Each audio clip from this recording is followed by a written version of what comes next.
Relationships या रिश्ते आजकल चर्चा का एक बड़ा इम्पोर्टेंट टॉपिक बना हुआ है। हर जगह पे कहीं ना कहीं आप देखेंगे कि इस मुद्दे पे बात हुई जा रही है और आजकल माहौल ही ऐसा है कि चाहे घर है, चाहे कंट्रीज़ हैं, इंटरनेशनली देखें या नेशनली देखें, रिलेशनशिप्स के ऊपर बहुत ज़्यादा स्ट्रेस है। कईयों का तो ये मानना है कि it is because of some planetary configuration, कि आजकल सितारे ही ऐसे हैं कि रिश्ते जो हैं वो गर्दिश में। नमस्कार, मैं हूँ Rakesh Chawla, practising Vastu consultant and a quantum coach. आज का विषय हमारा है रिलेशनशिप। तो सबसे पहले आप ये बताइए कि आपके घर में आपके रिलेशनशिप्स कैसे हैं? आपके परिवार के साथ, आपके सिबलिंग्स के साथ, बच्चों के साथ, माँ बाप के साथ, दोस्तों के साथ, नेबर्स के साथ, कैसे हैं आपके रिश्ते? कैसे निभा रहे हैं आप रिश्तेदारी?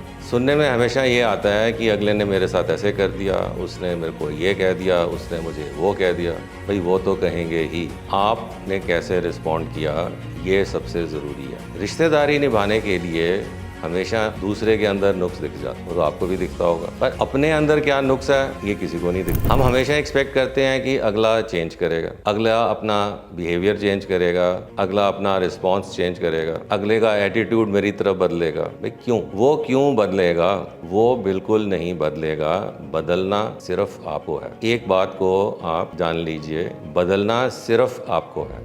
अब देखिए कि आपका जब किसी के साथ भी रिलेशनशिप ठीक नहीं है, आप किसी को और आप उसको अवॉइड करने की कोशिश करते, ऐसा क्यों होता? आपने कभी ध्यान दिया है कि आपके अंदर क्या फीलिंग आती है जब आप उसके बारे में सोचते हैं या उसे देखते? अगर आज तक नहीं किया आपने तो अब ज़रा ध्यान दीजिए कि what feelings are generated when you think और यू सी और you meet a person. That person will not change आपको ही करना पड़ेगा। And you have to focus on the feeling which you are getting. आपने आज तक ध्यान ही नहीं दिया कि ये फीलिंग आपके अंदर आ क्या रही है जो आपको इतना रिपल्सिव बना रही है। उसके again when you focus on this feeling, what is generated, what comes inside you, then you can change. But first you must identify कि वो फीलिंग क्या है। And when that feeling is identified, फिर उस पर ज़रा ध्यान देना कि ये फीलिंग कितनी पुरानी है। ये इस शख्स को मिलने के बाद ही शुरू हुई है या इससे पहले से ये मेरे पास है? More often than not, that particular feeling or emotion has been with you since childhood. बचपन में कोई हादसा कभी हुआ होगा जो आपको याद ही नहीं है, पर उसके होने से वो एक फीलिंग आपके अंदर आ गई, वो इमोशन आपने स्टोर कर ली। अब every time you meet that person, that emotion gets express and you feel कि ये इंसान को मेरे को मिलके बड़ा अजीब लगता है, इसको देख के मेरे को घिन आती है, और whatever is the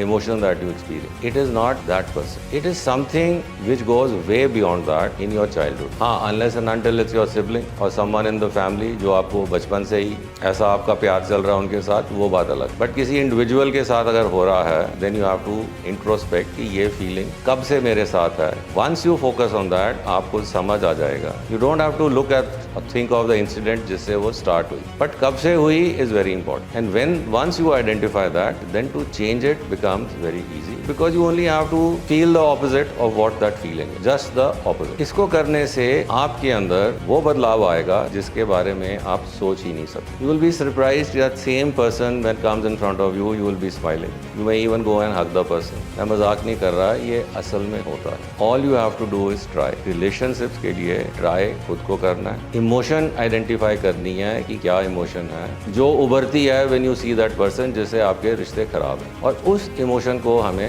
reverse करना है। It is very simple. It is very easy and it hardly takes any time. It only requires your commitment and your desire to improve the relationship. Thank you. अगर आपको किसी और विषय के बारे में चर्चा चाहिए तो please do follow us and send in your comments. We shall really appreciate. Thank you. नमस्कार.